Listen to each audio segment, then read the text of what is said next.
Hey fam, I want you to like, share, and subscribe to our YouTube channel, youtube.com/Roland S. Martin. And don't forget to turn on your notifications.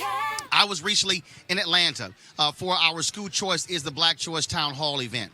There was an elementary school in Atlanta, folks, where 5% of the students, this is a black elementary school, 5% of the school's students were reading on grade level.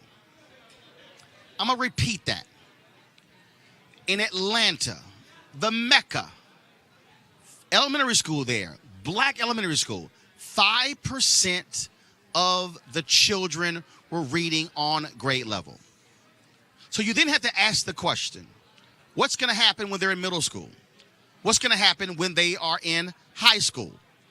Will they ever be able to catch up? Will they ever be able to be on grade level, or will they be consigned for the entire life of being behind? That's something that we all must understand and think about. It is something my next guest deals with all the time. Joining us right now, folks, is Dr. Steve Perry. Very much involved. You've heard him on the show many times. Prominent educator, involved in all sorts of things. He, of course, has several schools now, his own schools in Connecticut, in Harlem. He's aligned himself with Sean Diddy Combs. Also, they're now pursuing a second school. So welcome to this education special of Roland Martin Unfiltered with Execute America. Steve Perry, how you doing, bro? Thank you so much, Rep and C Prep. So, Steve, the other day you and I were talking. First of all, you and I talk all the time. We're always talking about education. We're always talking about how we can keep pushing the needle, how we can keep challenging people. And you said something that blew me away because it blew you away, and that is this idea of our kids may stop learning. Explain that, because when we were talking, man, I was like, yo, this is crazy. This is the most frightening statistic that I've ever seen in education. So we have children in our schools in our school in Harlem who come from all 5 boroughs. So it's not just Harlem; they come from all 5 boroughs. And we start in the 6th grade, and 99% of the children are reading, writing, and doing math below grade level. 99%. You couldn't hit a spot on the wall 9 out of 10 times unless you did it on purpose. You couldn't miss that many times unless you were god awful. So what we found is that those kids are about 2 grade levels below typically. So the 6th graders are coming in at the 4th grade level. What I presumed is that if we took kids in the 7th grade, they'd be at the 5th grade, and at the 8th grade, they'd be at the 6th grade. And we accept children all the way up to the 12th grade. We have schools in Connecticut and in New York. And what we're finding is that there's something that I'm calling stagnation, that there's actually a endpoint where the children stop learning. So we're taking children in at the 8th, 9th, 10th, 11th, and 12th grade who have stopped progressing somewhere around the 5th grade. So we're taking in 10th graders who are reading at about the 6th grade, not the 8th grade, which would be consistent with the 2 grade levels behind that we were accepting them at. But they're stagnating. What we're finding is that the longer that they're staying in failed school systems, which are typically the neighborhood schools within which they are zoned, they actually stop learning. It's not that they stop being able to learn, because then what I've also seen, Roland, is that when we pull these students into our school, even the kids that we take in the 12th grade are moving a year to a year and a half in the course of a year. But in the course of their academic experience in the traditional school setting, somewhere along the way between the people who are teaching them and the children themselves, somewhere between them, they've actually stagnated.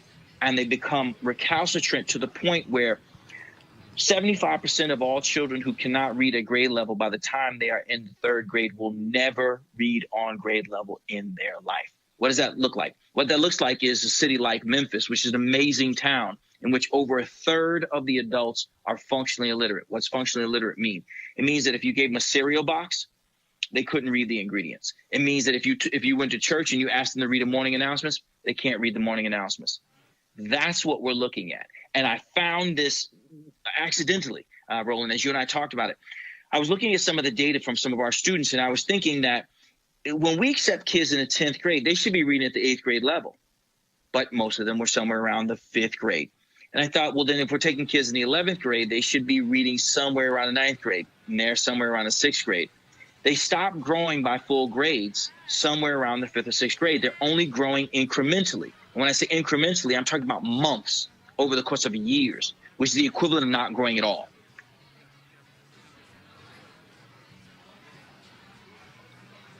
This to me, Steve, this is the thing. Steve, 1 second. The thing that for me, it was just so mind-boggling, is that I'm trying to get people to understand that if that child today is 10, in 24 years, when we're majority nation people of color, they're not going to be 34 years old. They're not going to be in a position to be able to have the kind of jobs we want. Now you talk about the issue of the ability to be able to own a home. Now you talk about the inability to be able to create wealth. And then all of a sudden the cycle continues. And so what is happening literally in classrooms today, which I keep saying in my speeches all across the country, that what is happening in classrooms today is having an impact on their children's children. So this is not a generation issue. This is a generational issue. So not just somebody today, but literally their great-grandkids. Well, and it's even deeper than that. Those are lofty goals, having a career, owning a home. I'm talking about being able to text. I'm talking about being able to read an article on Yahoo. That's what we're talking about. When we're saying that these children are incapable of reading, that's what we're talking about. When we're saying that they can't do 5th grade math, that means they can't look at a pizza and say that it's half eaten or a quarter eaten. They can't tell you what a fraction is. They can't add 2.4 and 5.7.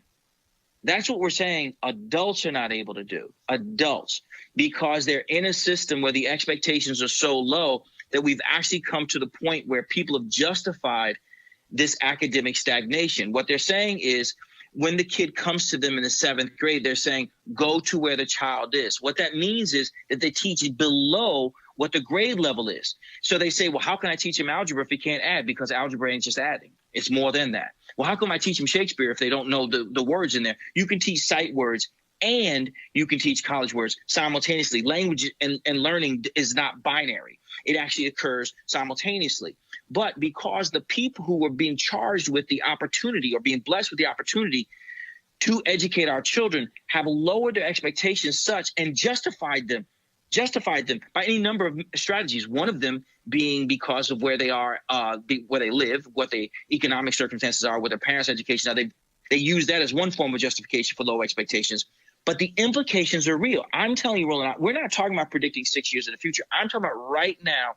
There are 12th graders who are 17 to 18 years old who we've accepted, not in Harlem, in Bridgeport, Connecticut. Bridgeport, Connecticut, which is 24 feet away from 24 feet. A creek separates us from Fairfield County, or Fairfield, which is one of the wealthiest towns in America. 24 feet. I have 12th graders who are reading at the 6th grade level. 6th grade level. That means that they couldn't read the New York Times or the Washington Post and tell you what the article was about. That's what we're dealing with right now. Those are the kids that we have right now, right at this very moment.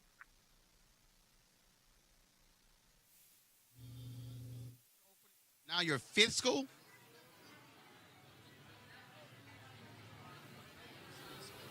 In 2020, we'll open a school in the Bronx. And the district that we're opening the school in the Bronx is the poorest congressional district in the United States of America.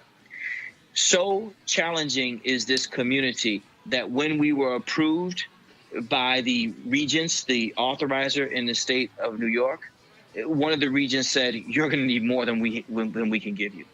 Even the state acknowledges it's that bad. The state said that on record. That's where we are. Folks, we have crossed over. We're in a whole different place now.